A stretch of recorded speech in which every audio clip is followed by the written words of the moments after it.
जग का है गगन, वैसे ही छू लेंगे सबका मन। आपके चरणों में है नमन, आपके स्वागतम स्वागतम स्वागतम स्वागतम। गीत नया गाएंगे, प्रकाश हम फैलाएंगे। गीत नया गाएंगे, प्रकाश हम फैलाएंगे। से टकराएंगे जैसे खुशबू फूल की, भर दे एक नई उमंग। जैसे खुशबू फूल की, भर दे एक नई उमंग। वैसे ही छू लेंगे सबका मन, आपके चरणों में है नमन, में है नमन। स्वागतम स्वागतम स्वागतम स्वागतम। धन्यवाद। ये विभाग होना चाहिए तो पुलिस को उसमें लगाया गया था, और पुलिस के पास उसमें तेज चलने वाले घोड़े हुआ करते थे जो दौड़ लगाया करते थे और अपराधियों को पकड़ते थे, निरीक्षण करते रहते थे, और उनकी सहायता के लिए पूरा अमला हुआ करता था। कोतवाल से लेकर के, जो कोतवाल आजकल कोतवाली से स्थापित नहीं है, जो गांव हुआ करता था और बल्लम लेके चला करता था। मैं सन 65 की बात कर रहा हूँ, 1965 की बात कर रहा हूँ, और लोग पढ़ते थे प्राइमरी में, तो उस वक्त कोतवाल आया करते थे और रात को विजिल बजाया करते थे और जागते रहो कहते आज नारा देते थे गाँव में। साल की बात गाँव में। फिर इनके साथ एक आवश्यकता और पड़ी कि पत्राचार के लिए क्या किया जाए, तो पुलिस विभाग को ही, अर्थात पुलिस विभाग और डाक विभाग को एक कर दिया गया। और पुलिस समाज की सुरक्षा भी करती थी, और साथ में ये जो शासकीय डाक हुआ करती थी इसको भी वो पहुंचाने का काम करती थी, क्योंकि तेज घोड़े हुआ करते थे ऑफिसर्स, उनके रहने के लिए डाक वगैरह बनाए गए थे। आज भी पुराने लोगों से पूछिए तो जिसे सर्किट हाउस कहते हैं, इसे पुराने जमाने में प्राचीन काल में डाक बंगला के नाम से जाना जाता था।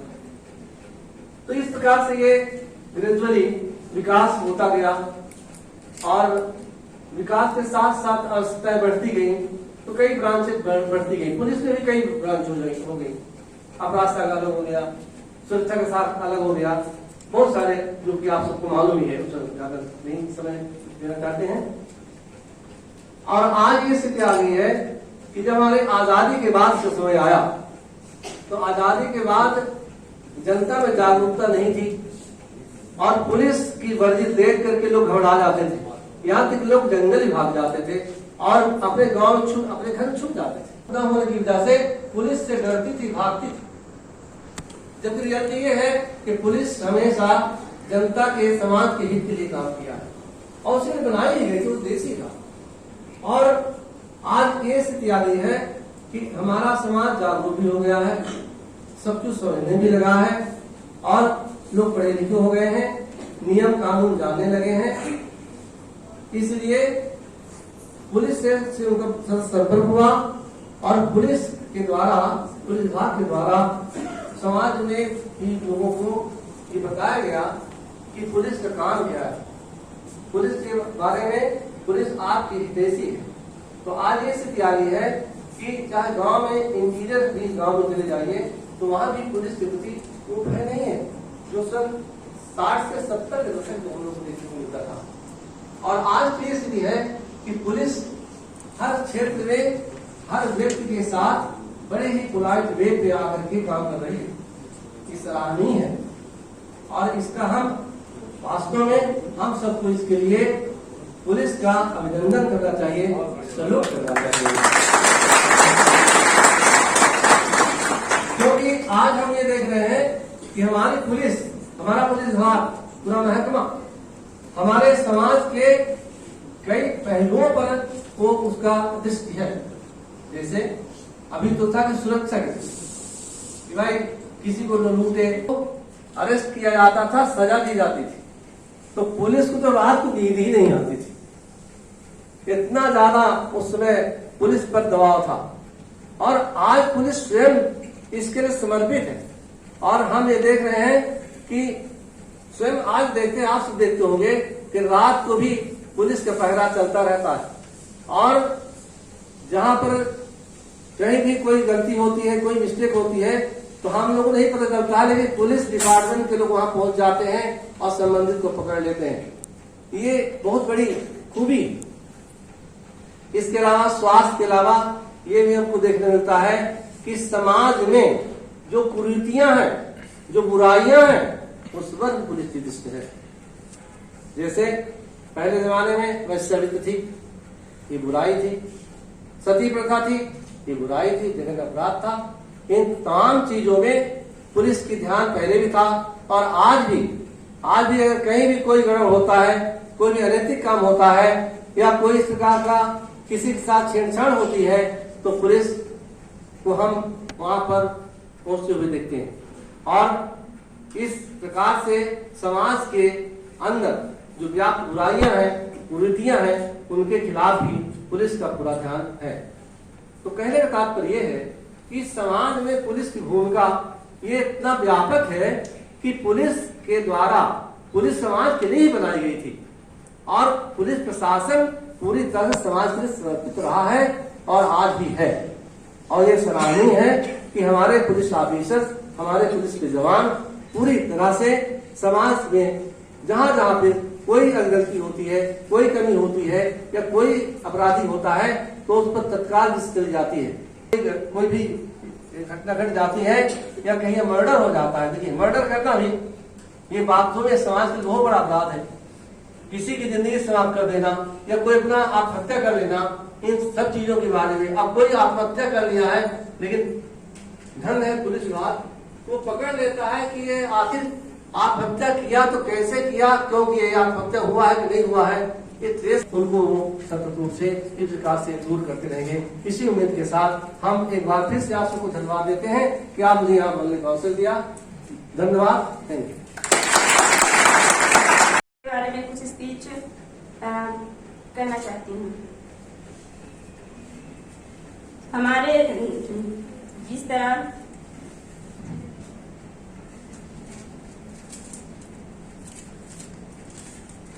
जिस तरह हमारे देश की सेना सीमाओं पर तैनात होकर देशवासियों की रक्षा करती है, उसी तरह देश की आंतरिक सुरक्षा का कार्य पुलिस करती है। समाज के रक्षक के रूप में पुलिस जान माल की रक्षा तथा अपराध को समाप्त कर शांति स्थापना में अहम भूमिका अदा करती है। समाज के सभी नागरिकों की सुरक्षा व भलाई के लिए पुलिस का गठन किया जाता है। अपनों के लिए हर वादे तोड़ के आई हूँ, मैं खाकी हूँ, आपके लिए अपनों को रोता छोड़ के आई हूँ। मैं खाकी हूँ, आपके लिए अपनों को रोता छोड़ के आई हूँ। मत पूछो पुलिस पर क्या गुजरती है हुजूर, तीर भी चलाना है, परिंदे को भी बचाना है। धन्यवाद। 21 अक्टूबर सन 1959 को चीन से जब हमारे भारत की लड़ाई हो रही थी, तब उस टाइम पे हमारे भारत में 10 पुलिस कर्मचारियों की शहीद हो गए, जिसके उपलक्ष्य में पुलिस झंडा दिवस मनाया जाता है।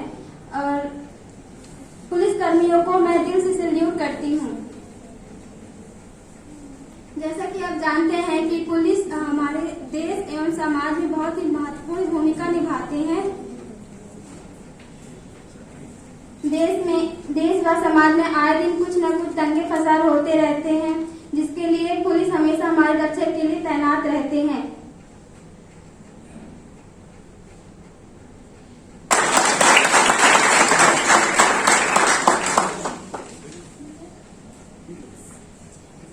आपको कहना इधर सामने आ जाओ, आप उसमें छिप रही हो, उसके स्टैंड के आगे जाओ, और आगे। हेलो, मैं आपको पुलिस के बारे में बताना चाहती हूँ। हमारे देश व समाज में पुलिस की बहुत ही महत्वपूर्ण भूमिका है। वो हमेशा अपना सब कुछ छोड़ के हमारी रक्षा के लिए अपना पूरा फैमिली, पूरा घर परिवार छोड़ के हमारी रक्षा के लिए आगे बढ़ते हैं। और वे हमेशा हमारे समाज में हो रही कुरीतियां, जैसे कि दंगे फसाद, जैसे लड़की जा रही है रास्ते में तो कोई बदमाश लड़का उसे छेड़ रहा है, उनकी जवाबदारी के लिए मतलब उनको नियंत्रण में रखने के लिए पुलिस हमेशा आगे बढ़ती रहती है। और पुलिस जो है हमारे लिए हमेशा एक सुरक्षा गार्ड के जैसे काम करते हैं। कई पुलिस तो भ्रष्ट भी होते हैं, क्योंकि वो जो होते हैं पैसा लेके बड़े बड़े जो आदमी होते हैं उनके लिए काम करते हैं, लेकिन उन्हीं के वजह से जो अच्छे पुलिस ऑफिसर होते हैं तो वो बदनाम हो जाते हैं। जैसे तालाब में कोई मेढक मर जाता है तो पानी पूरा खराब कर देता है, उसी प्रकार एक पुलिस ऑफिसर की वजह से पूरी पुलिस डिपार्टमेंट खराब हो जाती है।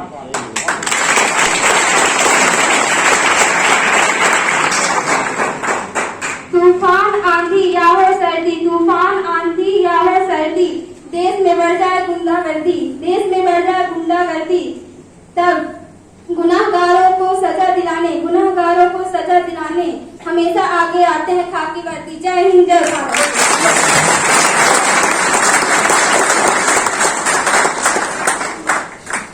एसपी सर एवं पुलिस जिला से आए हुए सभी पुलिस अधिकारीगण एवं हमारे संकल्प महाविद्यालय के चेयरमैन सर एवं सभी स्टूडेंट, मैं आप लोगों के सामने पुलिस सुरक्षा विभाग के बारे में 2 शब्द कहने जा रहा हूँ। इसमें जो भी गलतियां हो कृपया ध्यान रखें। जैसे कि आप सभी जानते हैं, पुलिस समाज की सुरक्षा के लिए तत्पर रहते हैं तथा समाज की सुरक्षा के साथ साथ पुलिस नियम कानूनों का पालन कराना लोगों से कर्तव्य होता है।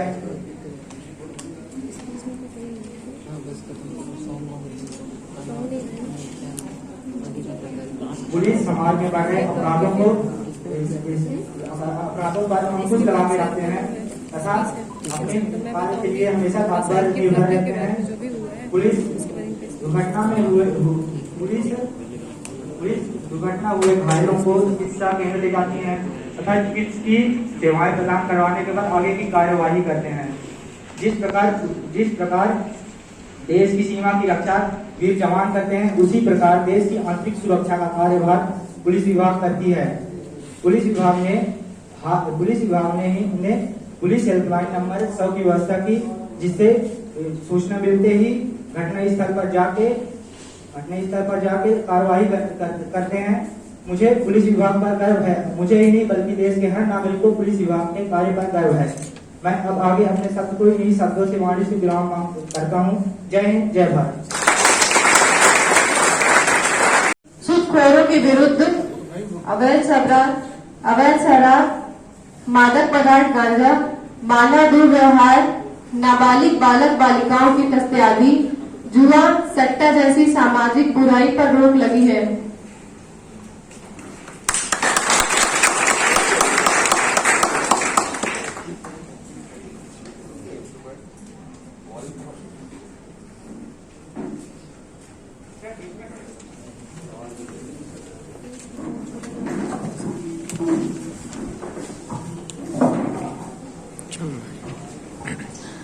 नमस्ते सर एवं मैम, मैं सागर कुमार जोगी संकल्प ग्रुप कॉलेज का फीमेलिटी का फर्स्ट ईयर का स्टूडेंट।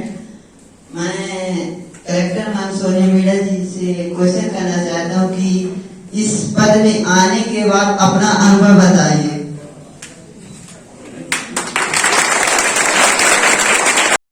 IAS में हुआ था और उसके बाद में मध्य प्रदेश काडर मुझे आवंटित हुआ।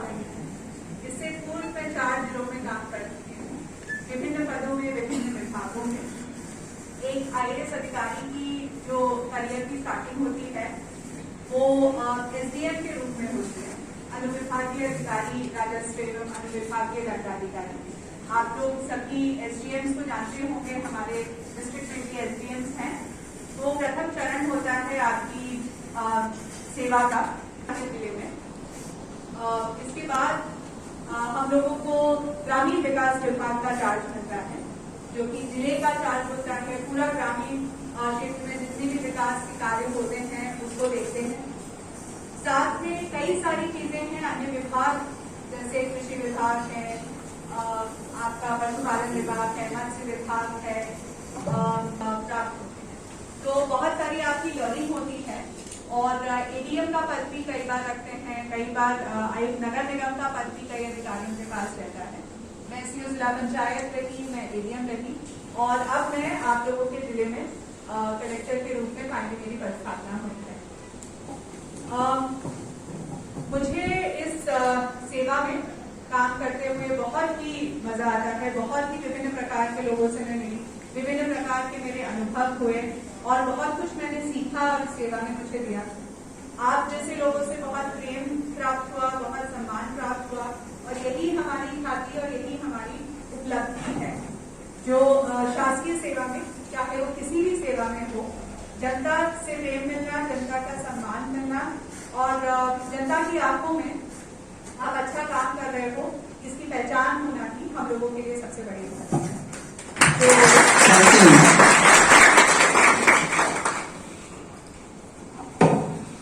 क्वेश्चन ये है कि सभी स्टूडेंट के जैसे कोई ना कोई गोल्स होते हैं, तो उन्हें अचीव करने के लिए आप क्या, मतलब अपने अकॉर्डिंग क्या एडवाइस दे सकते हैं? गोल्स बोलो, आपके गोल्स हो, किसी भी परिवार से आते हो, किसी भी आर्थिक बैकग्राउंड से आते हो, अपने ऊपर पूरा आत्मविश्वास है, साथ ही इच्छा शक्ति होना बहुत जरूरी है।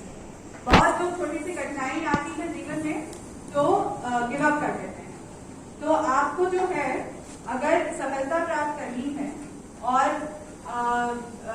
अच्छी जगह पे पहुंचना है, अपने परिवार के लिए कुछ करना है, समाज के लिए कुछ करना है, तो ये जो पथ है वो आसान नहीं है, पथ जो है वो कठिन है। तो आपको इच्छा शक्ति जो है वो रखना बहुत जरूरी है और अपने पथ पर अग्रसर रहना बहुत जरूरी है, चाहे कोई कुछ भी बोले और कुछ भी आपके सामने परिस्थितियां आए। तो आत्मविश्वास रखिए कि आप जो गोल अपने लिए सेट किया है आपने, उसको आप अचीव कर सकती हैं। बिल्कुल इसमें किसी भी व्यक्ति को संशय नहीं होना चाहिए। जिस चीज पे आपने सोच लिया कि मुझे करना है, आप बिल्कुल उस चीज को प्राप्त कर सकते हैं और दृढ़ इच्छा शक्ति रखिए, निश्चित ही आपको अपना गोल जो है वो प्राप्त। मैं सभी लोगों से अनुरोध करूंगी कि हम लोग जो है पुलिस झंडा दिवस का आज हमारा कार्यक्रम है। आप सभी लोगों के मन में पुलिस से रिलेटेड भी सवाल होंगे, विधिक बिंदुओं में भी रिलेटेड सवाल होंगे, तो वो भी एडीजी साहब हमारे साथ आए हुए हैं शेड्यूल से, तो उनको भी कुछ प्रश्न जो है वो जवाब देने का अवसर है। हमारे एसपी साहब को भी कुछ जवाब देने का अवसर है।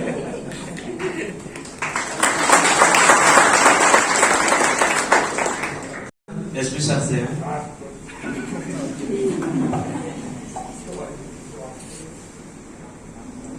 सर मेरा नाम अर्जुन सिंह है, कोर्स बीएमएलटी फर्स्ट ईयर, संकल्प ग्रुप ऑफ कॉलेज। मेरा क्वेश्चन ये है कि अपराध नियंत्रण क्या है? अपराध नियंत्रण, अगर इसके शाब्दिक अर्थ से जाओगे आप, तो ये इससे समझ में आएगा कि अपराधों पे नियंत्रण। तो अपराधों पे नियंत्रण का अर्थ ये है कि अपराध, इसका सबसे बड़ा अर्थ ये है कि अपराध होने के पहले मतलब उसको हम लोग ऐसी सिचुएशन को सोचें कि किस किस सिचुएशन में अपराध घटित हो सकता है और उस सिचुएशन को हम पहले से उसको उसके बारे में सोचें और उसको घटित होने से रोकें। तो सबसे पहला जो होता है प्रिवेंटिव, कि किसी भी अपराध को घटित होने से पहले हम लोगों का दायित्व होता है कि हम ऐसी सिचुएशन, हम लोग इसके लिए परिस्थिति में अपराध घटित हो सकता है, किस तरह के माहौल में अपराध घटित हो सकता है, किस तरह का हो सकता है, तो उसके बारे में हम लोग उस अपराध को घटित होने से रोकने के लिए उसके लिए जो हम कर सकते हैं, जिसमें कि आप लोगों को जागरूक करना, उसके अलावा जितने भी लोग ऐसे अपराध में संलिप्त होते हैं उन लोगों के ऊपर विभिन्न कार्रवाइयां करना और इसी के साथ बाकी सुरक्षा व्यवस्था मुहैया कराना कि अगर किसी कारणवश वो जो आपराधिक तत्व है वो उस जगह पर है जहाँ पे वो अपराध कारित कर सकते हैं, वहां पे उनको डिटरेंस के तौर पे हमारा फोर्स दिखे कि वो लोग हमारी उपस्थिति को देख के वो लोग उसकी जरूरत ना करें। ये तो हो गया कि उसको रोकने की दृष्टि, और उसके नियंत्रण की दृष्टि का एक और मूल ये है कि जिसने भी अपराध किया हो उसको त्वरित जल्द से जल्द उसके विरुद्ध कार्रवाई की जाए और उसके अलावा जो उसके पीड़ित थे उनको न्याय मिले।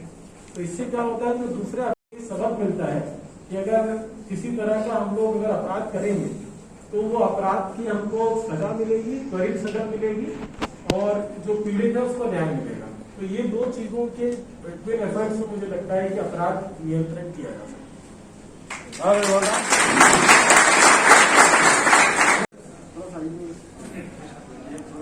ओके, आप संतुष्ट हो इस जवाब से? यहाँ आ जाओ, बताओ क्या सब क्या सीखा?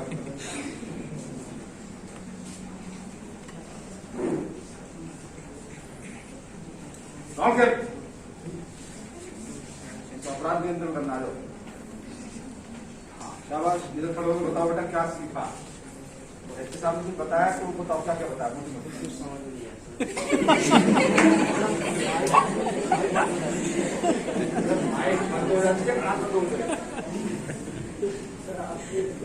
ओके, हमारा तक बच गया, तीर भी चला दिया। देखिए हमको पता है बच्चे को कुछ समझ में आया उसको, क्योंकि उस बच्चे ने सवाल निष्ठापूर्वक नहीं पूछा, उसने ऐसे ही पूछा।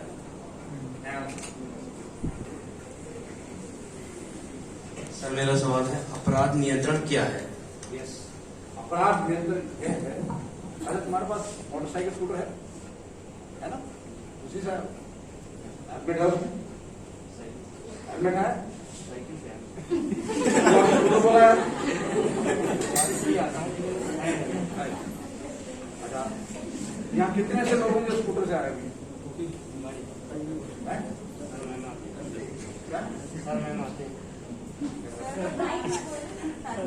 सारे काम आते हैं, आए अभी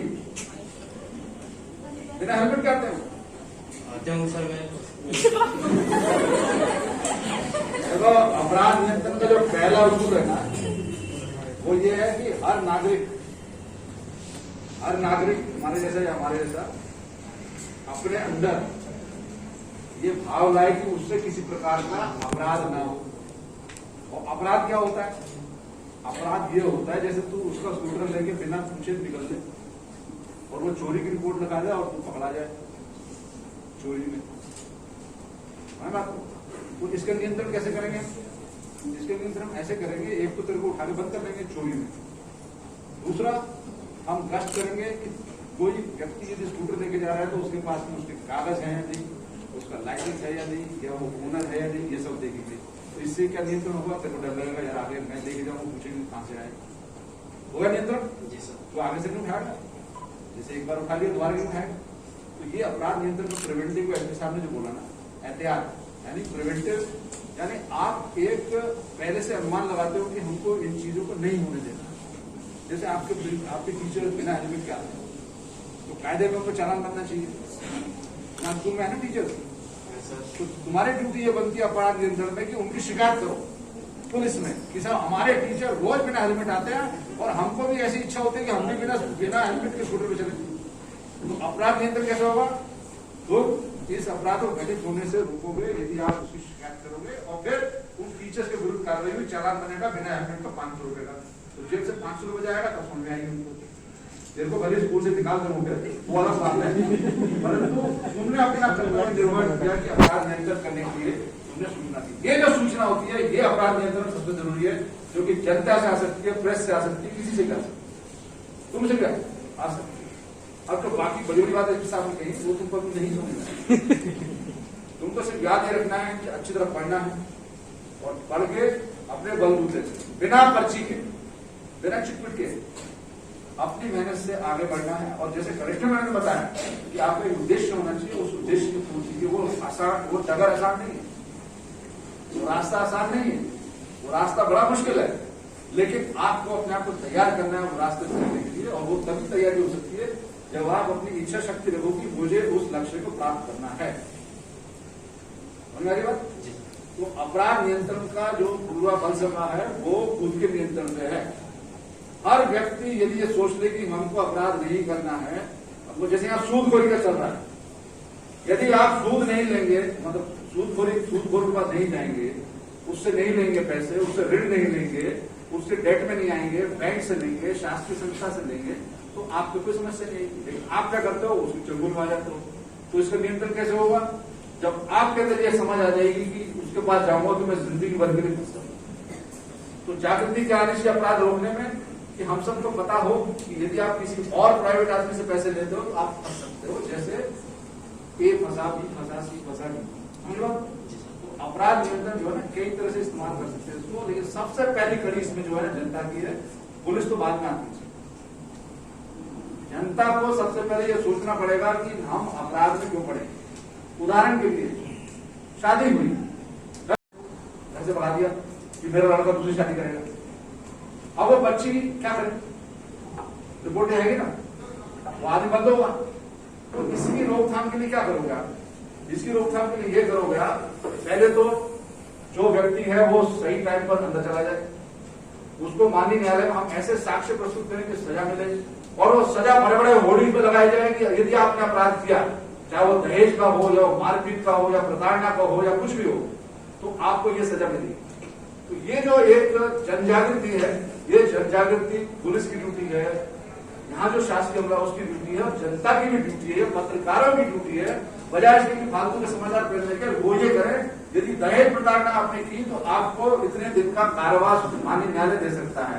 इतना ठीक है बेटा। अब अपना नाम एक बार बताओ। अर्जुन।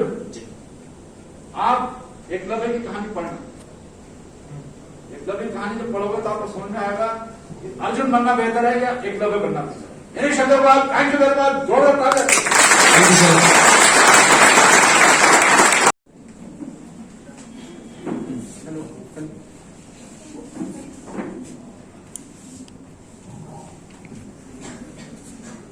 नमस्ते सर एंड नमस्ते मैम। मैं Ankit Prajapati second year BMLT second year से। मैम जो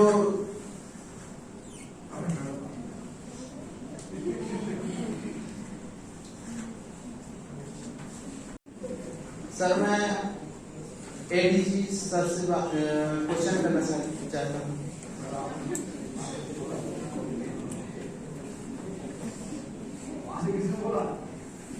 हेलो,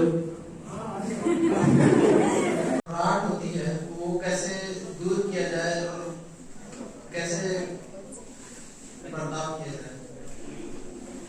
उनको घबराहट होने का भी किस चीज की? सर मन में एक घबराहट होती है ना, जो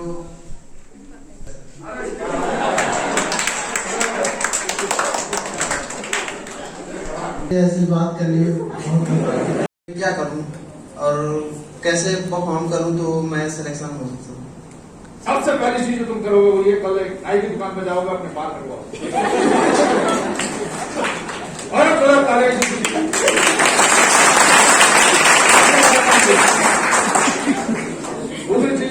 जी सर। पैंट जहां पहननी चाहिए वही पहन।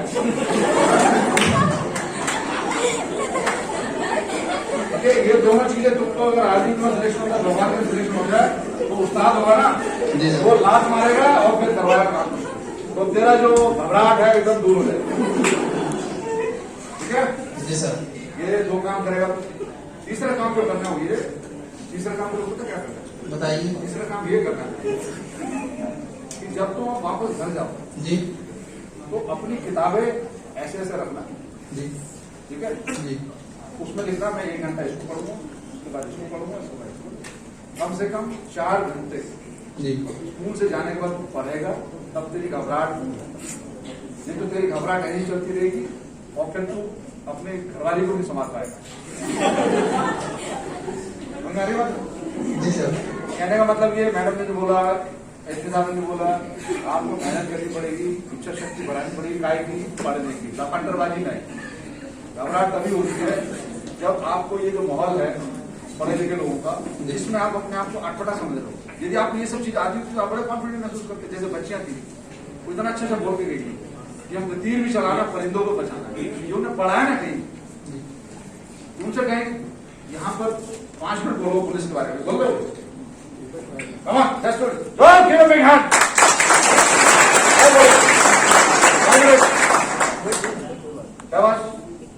5 minutes. जीवन में जो संकट आता है उसको दूर दूर करने में सहायक होते हैं। Very good.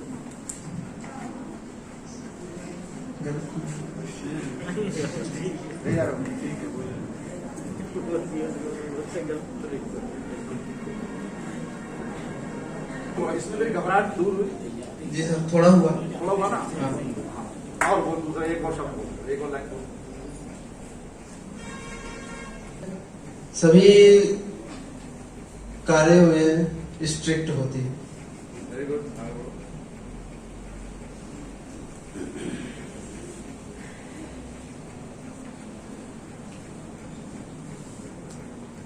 Okay, very well done. SP साहब की सिफारिश पर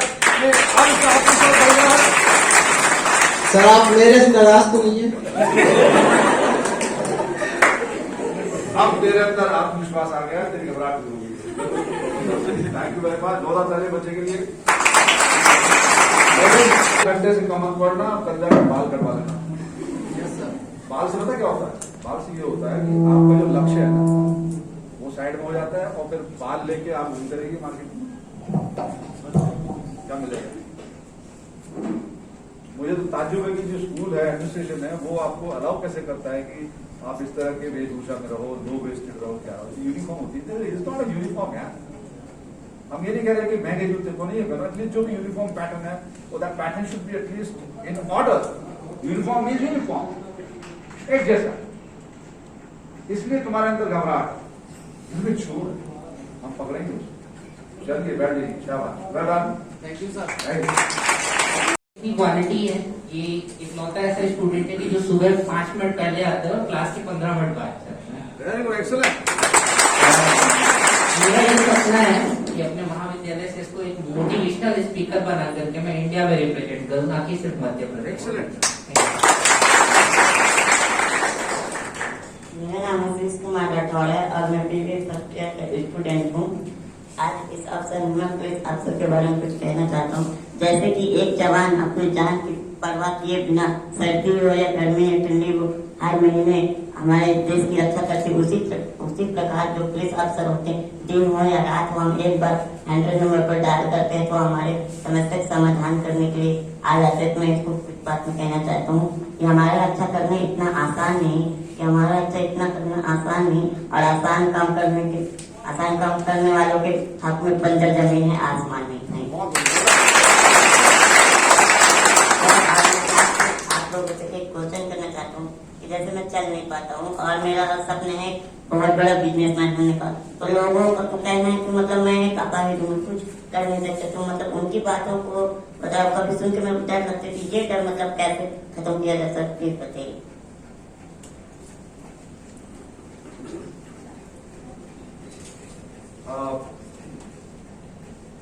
बेटे जो आपने बातें कही, यस सर, ये बातें आपने दिल दिमाग पूरे मन से प्राण से सीखी। यस सर, और आप में आत्मविश्वास आया। यस, अभी आप जब बोल रहे थे यस, तो ये सब सुन रहे थे, यस, आपको डर नहीं लगा? नहीं लगा? नहीं, उसी तरह से सोचो कि कोई भी कुछ कहता रहे, यस, आपको एक लक्ष्य है, यस, तो उस लक्ष्य को प्राप्त करने के लिए, भेदने के लिए यस सर, अपना दिमाग उसी लक्ष्य में लगाओ। कोई क्या कहता है उसमें मत रहिए आप, यस सर, क्योंकि आप में इतनी प्रतिभा है, इतनी आप में क्वालिटी है, इतना आप में सामर्थ्य भरा हुआ है। Yes. आप अपने सामर्थ्य को पहचानो। यस सर, और इसके लिए मैं चाहूंगा कि आप एकलव्य की कहानी जरूर पढ़ो। यस सर, एकलव्य को मालूम है कि गुरु द्रोणाचार्य ने साइड में कर दिया था कि हम तुमको नहीं देंगे शिक्षा, धनुर्धर की शिक्षा नहीं देंगे। क्यों नहीं देंगे? क्योंकि उन्होंने वचन दिया था अर्जुन को, भविष्यवाणी की थी कि उससे श्रेष्ठ धनुर्धर कोई नहीं होगा।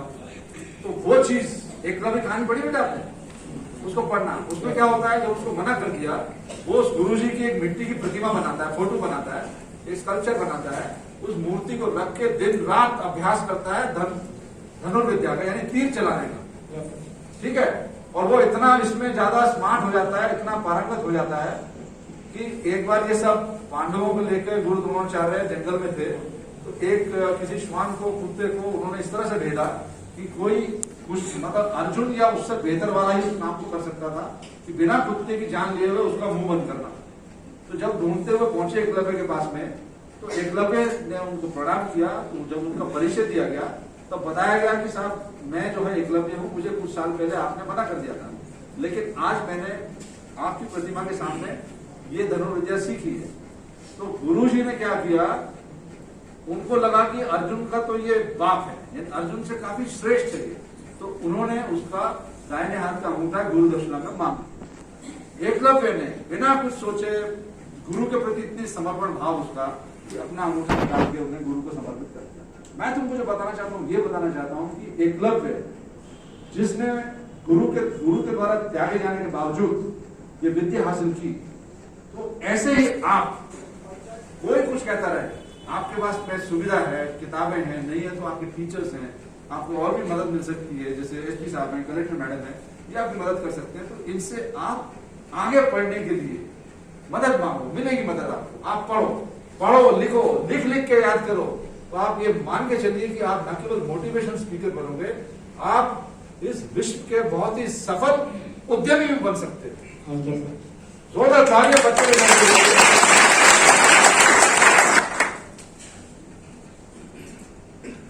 बात बताऊंगा, आप चलते रहो बेटा, बैठ जाओ, और ये 2 लाइन दिमाग में बिठा लेना कि हर चुनौती से 2 हाथ मैंने किए, हर चुनौती से 2 हाथ मैंने किए, आंधियों में जलाए हैं बुझते थे, आंधियों में जलाए हैं बुझते थे। तो ये आंधियों में दिए जलाने का जज्बा अपने अंदर पैदा कीजिए, तो आप जो लक्ष्य हासिल करना चाहेंगे वो कर सकते हैं। Happy? Thank you.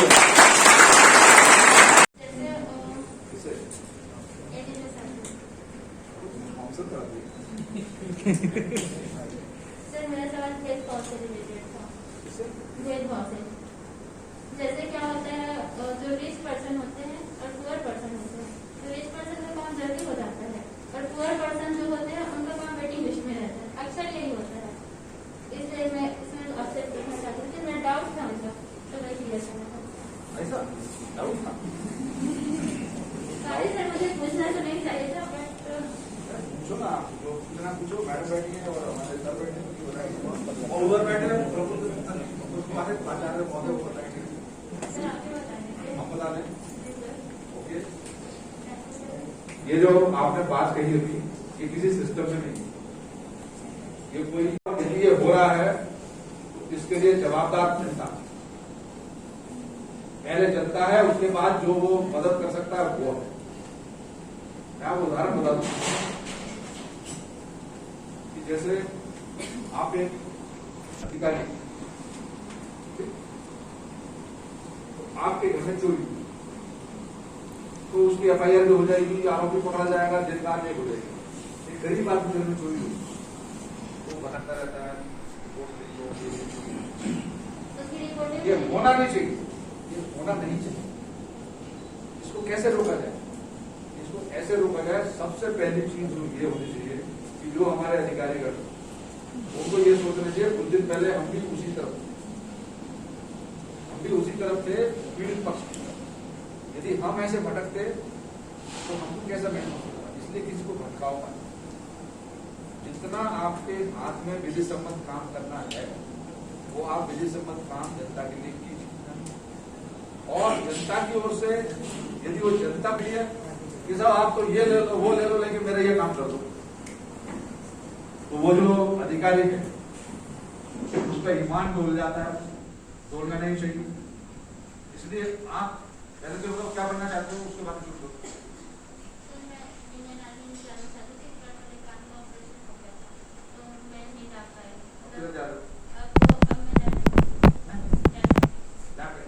Very good, जोरदार ताली बच्ची के लिए।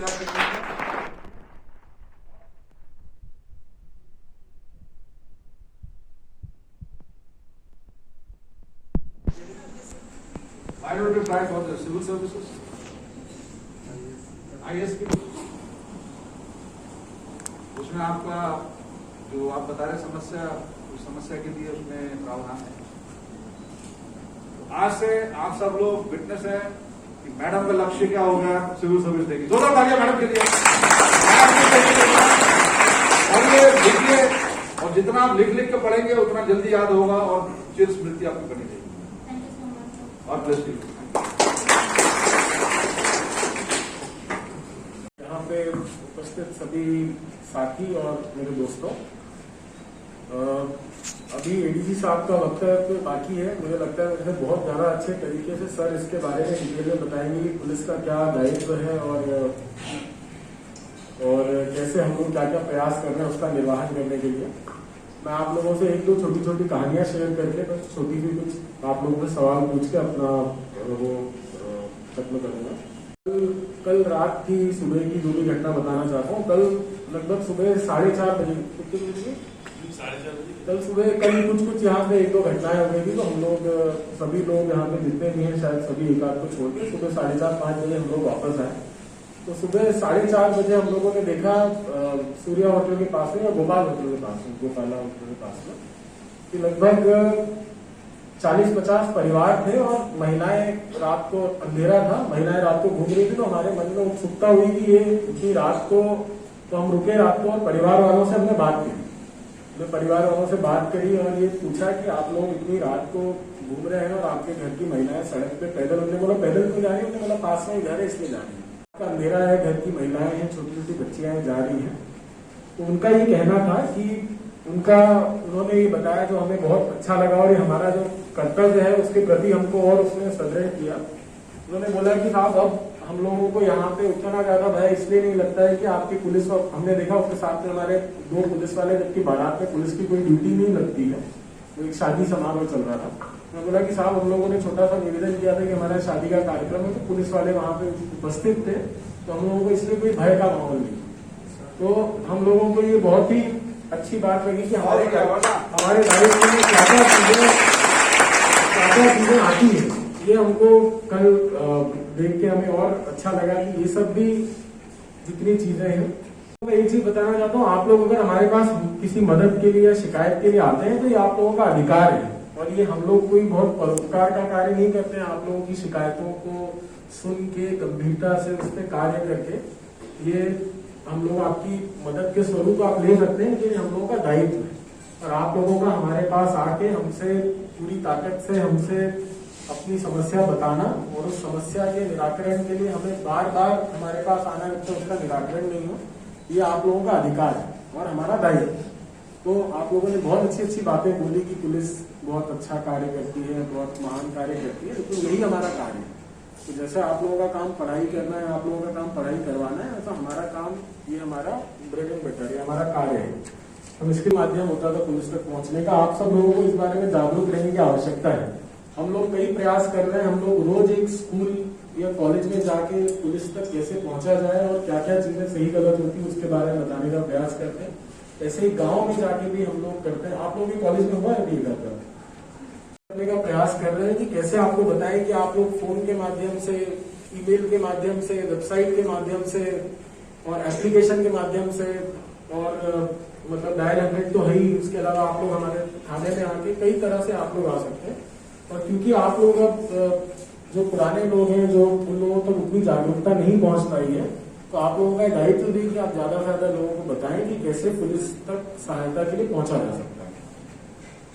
इसी के अलावा क्राइम का स्वरूप आप लोगों को बताना चाहूंगा। पहले लूट चोरी ये सब होती थी, बहुत बदल रहा है। साइबर क्राइम है, आगे हम लोग देख रहे हैं कि बैंकों में सभी के परिवार में आप लोगों ने देखा होगा किसी न किसी के OTP के माध्यम से पैसे निकल रहे हैं, परेशान कर रहे हैं।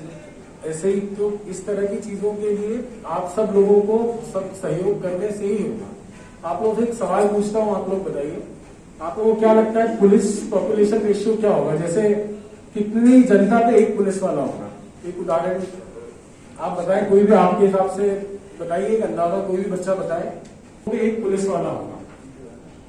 बताओ बच्चों, आप लोग कोई बताओ। 100 लोगों पे एक पुलिस वाला होगा, 200 पे होगा, 500 पे होगा, 10 पे होगा, 1000 पे होगा। एक अंदाजा बताएं, बताओ बेटा, बोलो, बताओ कुछ भी एक रफ गेस, कुछ भी एक अंदाजा बताओ। 500 चलो, और बताइए। 50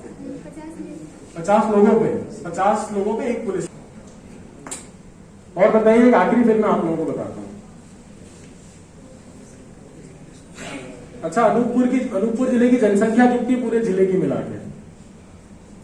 अरे कोई बताओ, आप लोग पढ़ाई करते हो भाई, अनूपपुर जिले की जनसंख्या कितनी है? 8 लाख है। 8 लाख है तो 8 लाख लोगों में लगभग 600 पुलिस वाले हैं आपको मिला। तो मतलब आप ये मान के चलिए कि 15,000 लोगों में 15 इसका एवरेज जो है 20,000 लोगों में एक पुलिस वाला है। तो आप लोगों को लगता है कि एक अकेला पुलिस वाला 20,000 लोगों के बीच में अकेला आप लोगों की जागरूकता के कुछ कर पाएगा? नहीं कर पाएगा। तो इसीलिए आप लोगों को और जागरूक होकर पुलिस का सहयोग करके और आपको एक और बात बताऊं, आप लोग यहाँ के रहने वाले, ये जगह आपकी है, आप लोग इस जगह के मालिक हैं। हम लोग यहाँ पे 1 साल 2 साल से ज्यादा नहीं रहे हैं, तो ये आप लोगों का दायित्व है कि आपके बुजुर्ग और आपके पीढ़ियां यहाँ पे रहेंगी, तो उनके लिए आप लोग अगर एक्टिवली पार्टिसिपेट नहीं करेंगे तो जब तक सुधार नहीं हो पाएगा। तो इसके लिए हम लोग कुछ प्रयास भी कर रहे हैं, जैसे स्कूलों में हम लोगों ने बताया, नगर रक्षा समिति को हम लोग जागरूक कर रहे हैं, हम लोग गांव-गांव में जाके लोगों को बताने का प्रयास कर रहे हैं कि क्या पुलिस के दायित्व है और आप लोग कैसे पुलिस से जुड़ सकते हैं। तो मेरा आप सब लोगों से निवेदन है, हम लोग अभी वापस एक हमारा दिवाली के बाद से शुरू भी हो रहा है कि हम कॉलेज वालों को थाने में, जितने भी कॉलेज स्कूल वाले उनको थाने में लाके एक बार थाने की हम वर्किंग समझाएंगे, ताकि आप लोगों के मन में जो थाने में आने में या फिर पुलिस से शिकायत करने में जो एक सबका भय रहता है। मैं भी जब पुलिस में नहीं था, मुझे भी ये लगता था थाने से जितना दूर रहे उतना अच्छा है, लेकिन आज के परिवेश में क्योंकि हर तरह के क्राइम बढ़ रहे हैं, तो आप लोगों का थाने से दूर रहना, अब ये थाना सिर्फ एक क्राइम या फिर क्राइम रजिस्टर करने के लिए नहीं रह गया है कि जो थाने जा रहा है उसको बड़ी ही भावना से देखा जाता था कि इसका तो थाने में आना जाना है, लेकिन अब वो नहीं रह गई। हमें रोजमर्रा के काम के लिए कई कार्यों के लिए आना पड़ता है। तो हम लोग ये भी शुरू कर रहे हैं कि थानों में आप लोगों को लाके आप लोगों को 1 घंटे का ओरिएंटेशन देके हम लोग ये बताएंगे कि थाने में क्या क्या कार्य होते हैं, ताकि आप लोगों का जो भय है, जो एक सामान्य का भय होता है, वो दूर हो। तो लेके जो एडीजी सर ने अभी इंगित किया था कि रोड एक्सीडेंट इतनी बड़ी समस्या है, आप हम लोगों को अभी उसके बारे में नहीं पता चल पाता है। जैसे आपको अनूपपुर का आंकड़ा बताता है, अनूपपुर जिले में 1 साल में हत्या और लूट इन सब चीजों में जो मृत्यु होती है वो लगभग 31 लोगों की हत्या होती है। मतलब लगभग महीने में 2 या 3 लोग ऐसे होते हैं जो हत्या के अपराध से मारे जाते हैं, लेकिन लगभग 10 से ज्यादा ऐसे लोग होते हैं जो रोड एक्सीडेंट में मारे जाते हैं। तो जैसा कि एडीजी सर ने एक उदाहरण के तौर पर बताया था कि हेलमेट पहनना, सड़क नियमों का पालन करना, ये सारी चीजें बहुत ही महत्वपूर्ण है। और आप लोग अभी से अगर इस आदत को कल्टिवेट नहीं करेंगे तो ये आंकड़ा इसका दिन ब दिन, अभी अपने भारत में आंकड़ा हर 3 मिनट में एक इंसान अपनी जीवन गंवाता है रोड एक्सीडेंट में। जिसकी डेथ हो जाती है वो तो ठीक है, जिसकी डेथ नहीं होती वो पूरी तरह जीवन भर के लिए अपने बेड पे हो जाता है। ऐसे 7 लोग, एक डेथ पे 7 लोग ऐसे होते हैं जो कि जिनके हाथ पैर टूट जाते हैं, उनकी कुछ वो डिसेबल्ड हो जाते हैं, जिसके कारण वो तो प्रभावित होते ही होते हैं, उनके परिवार के जितने लोग हैं वो लोग भी प्रभावित होते हैं उनकी सेवा। आप लोगों से निवेदन है कि आप लोग और अपने आप को जागरूक बनाइए, अपने आप को मजबूत बनाइए, ताकि आप लोग खुद के लिए, जो एडीजी साहब ने सबसे पहले बोला था कि सिर्फ जब तक आप खुद को डिसिप्लिन नहीं रखेंगे, खुद अपने आचरण को नहीं सुधारेंगे, जब तक दुनिया में सुधार लाना बहुत। तो आप सभी लोगों से ये अपेक्षा है कि आप लोग अपने आचरण में सुधार लाएंगे और ज्यादा से ज्यादा अपने आचरण में सुधार लाने के साथ साथ ही ज्यादा से ज्यादा लोगों को प्रेरित भी करेंगे। धन्यवाद। सामान्य शेड्यूल संभाग के एडीजी साहब, एसपी साहब, पुलिस के सभी अधिकारीगण, संकल्प कॉलेज के फैकल्टी एंड डियर स्टूडेंट्स, आज का जो कार्यक्रम पुलिस से संबंधित सभी विषयों पर आप लोगों को अवगत कराने के लिए और पुलिस को और आपके बीच में जो दूरी है उसको कम करने के लिए आयोजित किया गया है। बहुत अच्छे वक्तव्य हैं जो बच्चों ने आज बहुत आत्मविश्वास के साथ आके यहाँ पर दिए और मैं आपको बधाई देती हूँ कि आपने अपनी बातें रखी और ये कार्यक्रम में सब लोग शामिल हुए और इसको सफल बनाया। मेरा आप सभी लोगों को वही बात मैं दोहराऊंगी। सभी लोगों ने कहा कि पुलिस हमारी आंतरिक सुरक्षा के लिए बहुत महत्वपूर्ण है, हमारे संकट की घड़ी में हमारे साथी के रूप में हमारे साथ खड़ी रहती है। निश्चित ही जो कार्य पुलिस द्वारा किया जाता है वो बहुत कठिन कार्य है और पुलिस की चौकसी और पुलिस के परिश्रम की वजह से जो कई बार हम लोगों को देखने को नहीं मिलता है, कई बार बहुत सारे क्राइम्स हैं जो कि होने से पहले ही, गठित होने से पहले ही उनके संबंध में कार्रवाई कर ली जाती है, जिस वजह से वो अपराध जो है वो गठित ही नहीं होते हैं। तो बहुत सारी ऐसी बैकग्राउंड में जो है कार्रवाइयां और गतिविधियां जो हैं वो की जाती हैं, जिसकी वजह से हम अपने आप को सुरक्षित महसूस करते हैं। जो हमारे प्रशासन का मूल है और अभिन्न अंग पुलिस है, जिसकी वजह से हम अपना दिन प्रतिदिन की दिनचर्या जो है उसको कर पाते हैं, किसी भी प्रकार की सामाजिक और आर्थिक गतिविधियां जो है वो हम कर पाते हैं। तो निश्चित ही पुलिस और ये जो वर्दी है वो हमारे सम्मान की पात्र है। आप सभी लोगों से मेरा ये कहना होगा कि अपने आप को जागरूक बनाएं। जो विभिन्न बिंदु हैं, विधिक मुद्दे हैं, उस पर अपने आप को जागरूक बनाएं। आप सभी लोग अभी पढ़ ही रहे हैं, ये बहुत अच्छा समय है जब अपने आप को आप इक्विप कर सकते हैं, अपने आप को इस तरीके से सक्षम बना सकते हैं कि आने वाले जीवन के लिए आप तैयार हो और अपनी जो ज्ञान है उसमें वृद्धि करें और समाज के लिए एक प्रोडक्टिव नागरिक के रूप में, जिनका सकारात्मक योगदान हो, उसके रूप में निकलकर अपने कॉलेजेस से, अपने परिवारों से, कॉलेज की फैकल्टी से भी मेरा ये अनुरोध होगा। इसके साथ में जैसे बताया है आउटरीच प्रोग्राम्स, फेमिलियराइजेशन प्रोग्राम्स, इस प्रकार की कार्रवाइयां, इस प्रकार के प्रोग्राम्स जो है वो ऑर्गेनाइज करेंगे। बहुत ही अच्छी पहल, बहुत ही सकारात्मक पहल है। समाज और प्रशासन के बीच में जो है क्लोजनेस लाने की, उनको और चीजों के बारे में फेमिलियराइज और अवगत कराने की, इसका भरपूर आप इस्तेमाल करें। और इसके साथ ही मेरा ये भी कहना होगा कि आजकल जो है ये टेंडेंसी बहुत बढ़ गई है कि हम हर समस्या के निदान के लिए पुलिस के पास जाएंगे, हर समस्या के निदान के लिए प्रशासन के पास जाएंगे। पुराने समय में पंचायतें हुआ करती थी, लोग झगड़ रहे हैं, उनके बीच की समस्या को गांव के बड़े लोग जो हैं वो समझा बुझा के ठीक करते थे। आप किसी भी प्रक्रिया में जब पढ़ते हो उसमें आपकी ऊर्जा का, आपके पैसे का, आपके समय का उसमें जो है खपत होती है, उसमें समय लगता है किसी भी चीज में। और झगड़े हर जगह होते हैं, परिवार में भी होते हैं, मित्रों के साथ झगड़े हो जाते हैं, लेकिन जब हम आवेश जो है जिसमें हम शिकायत करते हैं, गुस्सा करते हैं, जब शांत हो जाते हैं तब अपने आप हम रियलाइज करते हैं कि ये चीजें हमारे स्तर से हम समाधान कर सकते हैं और सुलझा सकते हैं।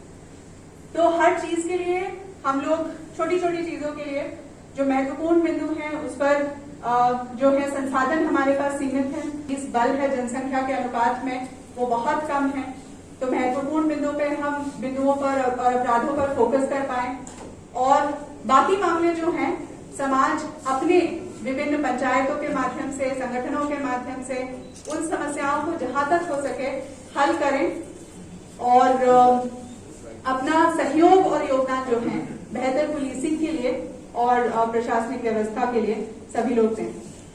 हमारी देखेंगे वहां पे किस प्रकार की वर्किंग होती है, तो मुझे लगता है काफी कठिनाई आपको सामना करना पड़ेगा। हमारे यहाँ पर आप कलेक्टर हो या एसपी हो, एडीजी साहब हो, उनके कार्यालय में जाकर आप उनसे मुलाकात कर सकते हैं, अपनी शिकायत जो है वो उनके समक्ष रख सकते हैं।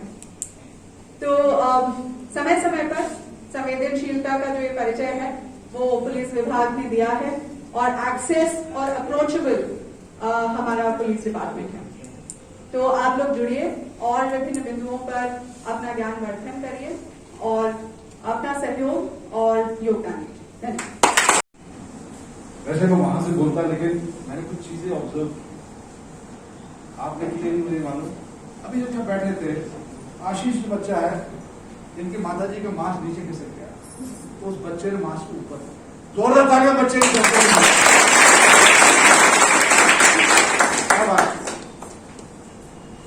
बच्चों को बधाई देने के लिए आया और अब बच्चे के लिए समर्पित है। कुछ बातें, फोकस मेरा चेंज हुआ है, इस बच्चे के प्रति आज रहेगा पूरा। ना हार में ना जीत में, ना हार में ना जीत में, किंचित नहीं भयभीत में, ना हार में ना जीत में, किंचित नहीं भयभीत में, संघर्ष पथ पर जो मिला ये भी सही वो भी सही, हार मानूंगा नहीं, भीख मांगूंगा नहीं, भीख मांगूंगा नहीं।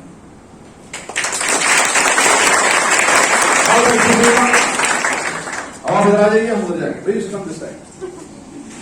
ओके, देखिए आपने बुलाया कि रूबरू हो, संपर्क जनसंपर्क बढ़े मिले और दूरी कम हो। मैडम ने बोला दूरी कम हो, एसपी साहब ने बोला दूरी कम हो, तो दूरी हम कम करने आए ना। आपको आपत्ति और जोर ताली इसीलिए।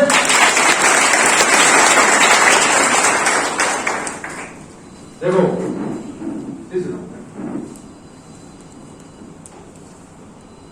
आप सब लोगों के मन में उद्देश्य है, आप सब लोगों के मन में अभिलाषाएं हैं, आप सब लोगों के मन में एक ध्येय है, एम है, टारगेट है, गोल है, जैसे कि आपने बताया। तो इस गोल की पूर्ति के लिए आपको क्या करना है, ये आप यहां पर ज्ञान प्राप्त करने आए। जबकि मेरा मानना यह है कि ये ज्ञान आप में पहले से ही मौजूद है। ये ज्ञान आपको आपके माता पिता डेली देते हैं कि बेटा बेटी पढ़ ले, मोबाइल रख दे, मोबाइल मत दे, चैटिंग मत कर, इंस्टा पे मत जा। लेकिन आप मोबाइल पर लगे। यही वजह है कि आपके अंदर जो एक आत्मविश्वास है उसमें कमी है। यही वजह है कि आपके अंदर जो एक ऊर्जा होनी चाहिए वो पंचर है। यही वजह है कि आप किसी पढ़ी लिखी गैदरिंग में जाते हैं तो आपको घबराहट होती है, दर्द अंदर से आता है कि मैं क्या करूं। बच्ची यहाँ की क्यों भूल गई, क्यों भूल गई? वो बच्चा जो था आया, जो जिसको मैंने सर बुलवाने की बात कही थी, वो क्यों ऐसा क्यों? उनको ये बोला चले जाओ उस मोहल्ले में जाके कुछ मारपीट करके आते हैं, तब तो आपको डर नहीं लगता। क्यों? वो इसलिए कि आपका जो उद्देश्य है उसकी पूर्ति के लिए आप मेहनत नहीं कर रहे, लेकिन गुंडागर्दी करने के लिए आप मेहनत कर रहे हो। रॉड रख रहे हो, डंडे रख रहे हो, पत्थर रख रहे हो, कई तरह की चीजें रख रहे हो आप। कुछ लोग आगे चल के कट्टे वट्टे रखते हैं, तो फिर वकील साहब जो है उनको नाम देंगे, एनएसए करेंगे मैडम, एनएसए करेंगे उनका, जिला बदल करेंगे मैडम उनका, 110 करेंगे मैडम उनका, उनको जेल भिजवाएंगी। तो मेरा निवेदन आप लोगों से यह है कि आपका जो उद्देश्य है इस वक्त पढ़ने का है, लिखने का है, चीजों को कंठस्थ करने का है। आप ये मान के चलिए, अभी जो आशीष की बात हुई, यदि आप आशीष की जगह होते, चल नहीं पाते, तो आपको कैसा लगता? आप अपने आप असहाय महसूस करते थे। लेकिन उस बच्चे ने एक संकल्प लिया हुआ है कि यदि मुझे इस बात से ईश्वर ने महरूम किया है, तो मुझे उस बात से ईश्वर ने संपन्न किया है और मैं उस बात को ऊपर तक लेके जाऊं, चोटी तक लेके जाऊं, सफलता प्राप्त हो। तो इंसान चाहे ठान ले तो वो पर्वतों को हिला सकता। यदि वो ठान ले तो कोई भी लक्ष्य उसके लिए दूर नहीं। चाहे वो राजनीति के बनना हो, चाहे वो कलेक्टर बनना हो, एसपी बनना हो, हमारे प्राचार्य महोदय बैठे हुए हैं वो बनना हो, और ऐसे हमारी फैकल्टी बैठी हुई ये बनना हो, हमारे एंकर मैडम बैठी हुई ये बनना हो। मेहनत की है उन्होंने, इसलिए यहां पहुंचे। आत्मविश्वास। अब हम यहां आके क्यों गर्जना कर रहे हैं? आत्मविश्वास। हमने फालतू चीज में ध्यान नहीं लगाया, आत्मविश्वास। मैंने देखा है कि जो पुलिस अधिकारी कर्मचारी ड्यूटी निष्ठापूर्वक करते हैं, उनको निश्चित रूप से सफलता मिलती है और फिर उनको उसका समुचित इनाम भी मिलता है। और सबसे बड़ा इनाम होता है अपने दिल के अंदर एक आत्मविश्वास की मैंने अच्छा काम, मैंने जनहित में काम किया, मैंने अपनी जान की परवाह न करते हुए लोगों का भला किया। ये लैब असिस्टेंट बनना चाहते हैं, लैब अधिकारी बनना चाहते हैं, जो भी बनना चाहते हैं, बनिए। हर जगह आपको समाज सेवा उपलब्ध है, अब कीजिए। कोई जरूरी है तो IAS IPS और प्रोफेसर बने, आप जो बनना बनिए, लेकिन कानून के दायरे में रहते। आप प्रोफेसर बनना चाहते बनिए ना, कौन मना करता? आप प्रोफेसर बन के ऐसा कीजिए कि पूरे विश्व में डंका बढ़ जाए। ऐसे कुछ यहाँ के प्रोफेसर बच्चे हैं जो प्रोफेसर के यानी विदेशों में उनका डंका बजता है, ख्याति उनको मिली है। क्यों? क्योंकि उन्होंने बचपन से ही चीजों को बड़े ध्यान पूर्वक पढ़ा है, समझा है, कंठस्थ किया। आप सबको ईश्वर ने नॉर्मल बनाया है, तो आप इसका सदुपयोग कीजिए। घर में कोई शराब पीता है या भाई शराब पीता है, कैसा लगता है? आप जी छुड़ाते हो ना। इसलिए जितनी भी बच्चा पार्टी बैठी हुई है, इवन गर्ल्स, इसमें मत जाइए। आप सिर्फ पढ़ाई को ध्यान दीजिए, टारगेट बनाइए अपने अच्छे, और जैसे डीएसपी मैडम बैठेंगे, आप दीजिए बीएससी का। कितने लोग बीएससी का देना चाहते हो? How many you want to take the BSc exam? PSC girls में कोई पीएससी नहीं देना चाहता। पीएससी यूपीएससी क्या देना चाहते हैं? यूपीएससी आओ यूपीएससी नहीं देना क्या? कौन यूपीएससी देना चाहता है? नहीं जरूर। तो क्या करना चाहते हो भाई? आप क्या करना चाहते हो?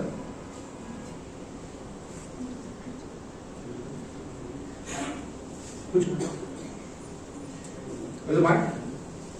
दूसरा माइक का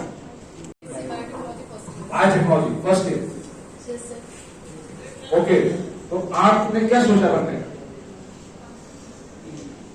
जी सर, मेरा सपना है कि मैं पुलिस बनूं और ये सपना मेरे पापा का भी है, बट मेरे सीने में कुछ ऐसा चीज है जिसका ऑपरेशन होने के कारण मैं सफल नहीं हो सकती इसमें। ओके जी सर, और ये भी प्रॉब्लम है कि फैमिली वाले मेरे को सहयोग नहीं दे रहे। क्या बोल रहे हो? जी सर, पढ़ाई के लिए जो भी मेरे को जरूरत होती है तो कोई भी मेरा सहयोग नहीं आप एक करता। काम कीजिएगा, इसके बाद कलेक्टर मैडम से मिलिएगा, वो आपकी काउंसलिंग करेंगी, आपको मदद देंगी, आपको सब देंगे। ठीक है मैडम, जितना मैं दीजिए। और इसमें एसपी साहब से अनुरोध यह है कि एक करियर काउंसलिंग का भी आप जब हो तो call the experts and give them some pep talks कि भाई आप इस एग्जाम के लिए इन चीजों की तैयारी करो, इन एग्जाम के लिए इन चीजों की तैयारी करो। डोंट वरी, आप मैडम के और एसपी साहब के संपर्क में। ठीक है, 2000 बच्चे के जज्बे के लिए हर चुनौती से 2 हाथ मैंने किए, आंधियों में जलाए कुश्ती। आप भी कुश्ती किए को चला सकते हो। Be confident. Yes sir. पक्का? जी sir. Let's take your seat. 2000 तालियां हमारे हम आते हैं आज के इस समाज में पुलिस की भूमिका पर। समाज में पुलिस की भूमिका, पुलिस का हिस्सा बनते हो आप ही लोग, पुलिस का अभिन्न अंग बनते हो। जैसे कि कलेक्टर मैडम ने बोला, तो जब पुलिस आप ही में से है तो आपको पता होना चाहिए कि पुलिस जो आप में से है तो आपके सारे गुण उनमें होने चाहिए। तो आप में जो एक तो बेटा आप में सबसे अच्छा गुण कौन सा है? जरा माइंड या उधर कैसे लगा भाई? चलो बेटा बताओ, सबसे अच्छा गुण तुम्हारा क्वालिटी कौन सी है? या जिसको लेकर सभी आपकी सहेलियां, दोस्त और घर में प्रभावित है। यस, सर मैं खुद में अपना टाइम देती हूँ। खुद में खुद को अपना टाइम देती हूँ। खुद का टाइम देती हैं। यस। Very good. और टाइम देकर क्या करती हैं? अच्छा पढ़ती हैं, अच्छा खाती हैं, और ऐसा नहीं है आपको दिन में देखेगा या फिर अच्छा खाना खाना शुरू करेगी। ठीक है, एसपी साहब से मिलना, वो डाइट बताएंगे, डाइट प्लान बताएंगे, मेरा वाला बताएंगे। ठीक है, तो सबसे पहली चीज ये है कि आपके अंदर मैंने एक चीज देखी कि जो आत्मविश्वास है वो आपके पड़ोसन से ज्यादा है। अब आत्मविश्वास तेरे अंदर ज्यादा है, इसके अंदर ज्यादा है? इसके अंदर तेरे अंदर ज्यादा है। क्या पकड़ माइक बता कैसे ज्यादा? आत्मविश्वास ज्यादा है। कैसे? क्या बनना चाहते हैं? Bank manager. जोरदार तालियां बैंक मैनेजर के लिए। उसके लिए क्या करना पड़ेगा? पढ़ाई करनी पड़ेगी। पढ़ाई करनी पड़ेगी। कौन सी पढ़ाई करनी पड़ेगी? बैंकिंग की। बैंकिंग की करनी पड़ेगी। और फिर आप क्या कर रहे हो? बीकॉम कर रहे हो? Final year. Final year. जोरदार तालियां final year. Very good. Please take your seat. Thank you sir. बैठो। अब अच्छा, आप कैसा लगा इसको सुन के? अच्छा लगा। बताओ आप क्या बनना चाहते हैं? टीचर। Very good. जोरदार तालियां। टीचर का कोई कबीरदास का कुछ सुना दो। दोहा, कबीरदास का दोहा तो मैं सुनाऊंगा। देखिए, टीचर के बारे में कबीरदास ने बहुत सी अच्छी बातें कही। मंडल जो है, आप यदि सारे जंगल की पेड़ काट के कलम बना लो और सारी धरती को कागज बना दो और सातों समुद्र को स्याही बना दो, तब भी आप गुरु की महिमा का वर्णन नहीं कर सकते। तो आप तैयार हैं उस ख्याति तक पहुंचने के लिए? क्या करना होगा? पढ़ाई लिखाई। कुछ लोग क्या हवा में पढ़ते हैं, आपको लिख के याद करना है। Am I right? If you write read write, याद रहा तारीख?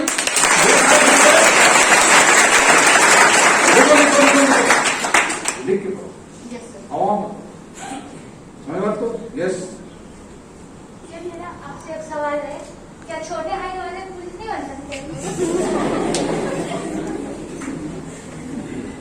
आज इंटरनेट है घर पे, मोबाइल है ना, मोबाइल पर आप जो यूपीएससी पीएससी की साइट खोलना, उसमें आहारताएं दे रहे, क्वालिफिकेशन दे रहे कि फिजिकल पैरामीटर्स क्या है, यानी फिजिकल आहारताएं क्या है। उसमें लिखा है इतने सेंटीमीटर हाइट होनी चाहिए, तो आप देख लो इतने सेंटीमीटर है नहीं तो फिर आप दौड़ लगाओ, लटको, पोल पे लटको, वहां लटको, यहाँ लटको, यहाँ जाओ, वो जाओ, ये खाओ, वो खाओ, तब जाकर बात बनेगी। इस तरह से नहीं बनेगी, आपको मेहनत करनी पड़ेगी। सुबह क्या खाया? दाल चावल खाया, और दोपहर को फिर कैसे तुम हाइट कैसे बढ़ेगी? देखिए, आपको सुबह खाना है, दोपहर को खाना है, जब भूख लगे तब खाना है, और रात को खाना है, छोड़ना नहीं खाने। लेकिन खाना क्या है?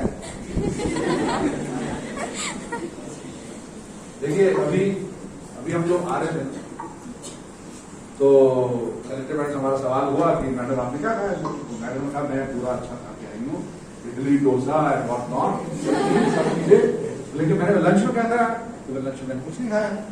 तो फिर मैडम को एसपी साहब ने केले बुलवाए, केले खिलवाए, मैडम केले खाए। कहने का तात्पर्य यह है आप भूखे मत रहिए, पेट को भर के रखिए। जरूरी नहीं कि आप उसमें बादाम ही खाओ, आप सामान्य किस्म का खाना खाओ। और ये क्वालिफिकेशन पढ़ लीजिए, और आपको फिर देखिए बच्चे पार्टी, आप लोग इन सब साइट्स को खोल के क्वालिफिकेशन पढ़िए और अपने आप को तैयार कीजिए। क्या करना है आपको? यही करना है। आपने नहीं खोल के देखी ना अभी तक, इसीलिए आप पूछ रहे हो यहाँ। आप मोटिवेशन दे सकते हो, लेकिन डिटर्मिनेशन आपके अंदर है, वो आपको खुद प्राप्त करनी पड़ेगी, खुद सृजित करनी पड़ेगी, खुद बनानी पड़ेगी। क्या बनानी पड़ेगी? डिटर्मिनेशन, यानी दृढ़ इच्छा शक्ति। क्या मैडम? शक्ति, दृढ़ इच्छा शक्ति। अब जैसे कि मुझे कुछ लोगों ने बोला है कि साहब आप जो है वहां जा रहे हो तो वहां पर कुछ ऐसी चीज सुनाइए कि जो लोग शेड्यूल को भूल गए। तो कल एक कार्यक्रम शेड्यूल में था, तो पढ़ रहा है, तो सामने आ रहा है, तो वहां से खींच, उधर से खींचना। हमारे देश के नौनिहाल है, गौरव है, देश की हमारी प्रतिभा है, इंदिरा गांधी, तो उनके साथ में अपना फोटो आना चाहिए। अब मैं आपको एक कविता सुनाऊंगा, छोटी सी। तैयार हो? अरे अंग्रेजी में, हिंदी में? हिंदी में। हाँ माता जी, आप किसके साथ आएंगे? तो पीछे को बैठो।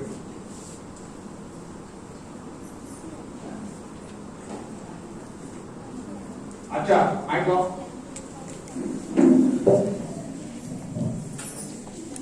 माता जी अपना नाम बताओ और फिर ये बताओ कि आप, हाँ बताओ। मानता सोनी जी, आप बताइए, जो बच्चियां हैं इनकी देखभाल करती हैं आप, इनको आप बताया कीजिए कि खाना खाना चाहिए, खाना चाहिए, खाना चाहिए ना?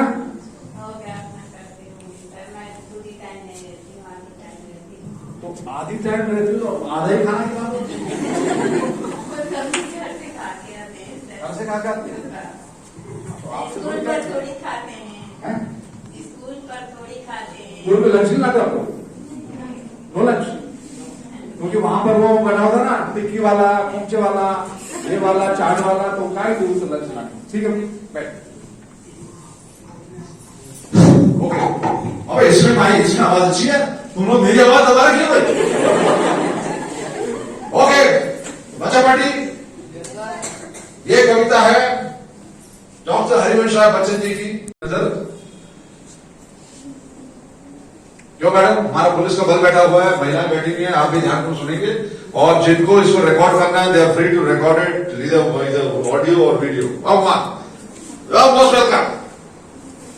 या पीछे भी सरकते जाओ, उनको दिखना चाहिए, इधर साइड में हो जाओ। हाँ ओके, थोड़ा इधर, या good.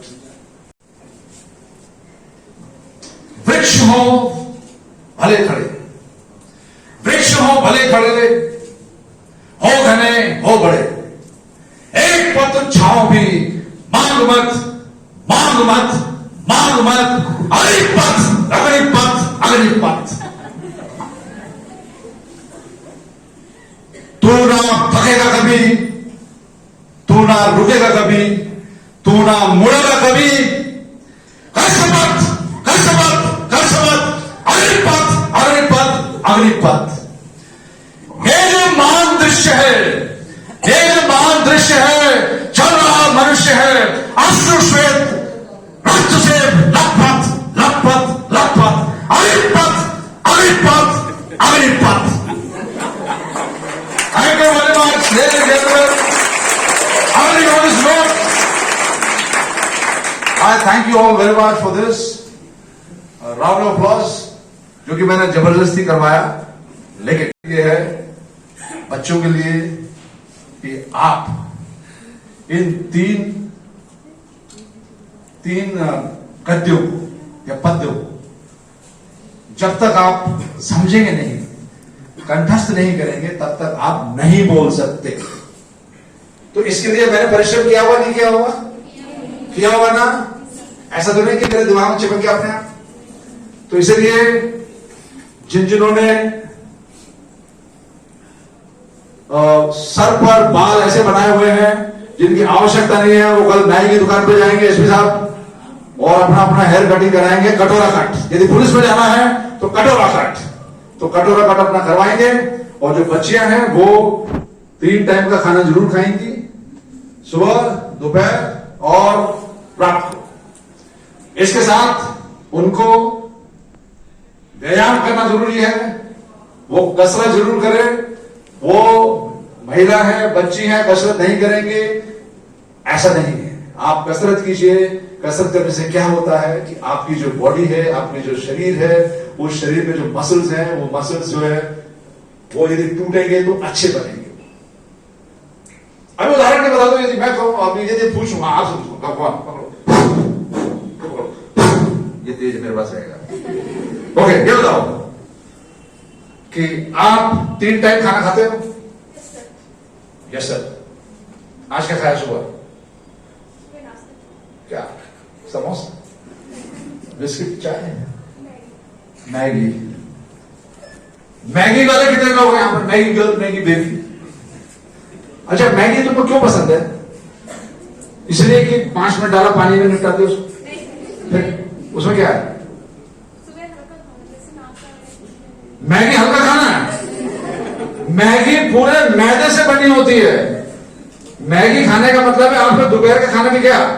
Maggi is heavy diet, useless diet, यानी आपके स्वास्थ्यवर्धक नहीं है, वो हानिकारक है। जैसे कभी कभी बाप को हानिकारक हो जाता है ना, उस तरह से है।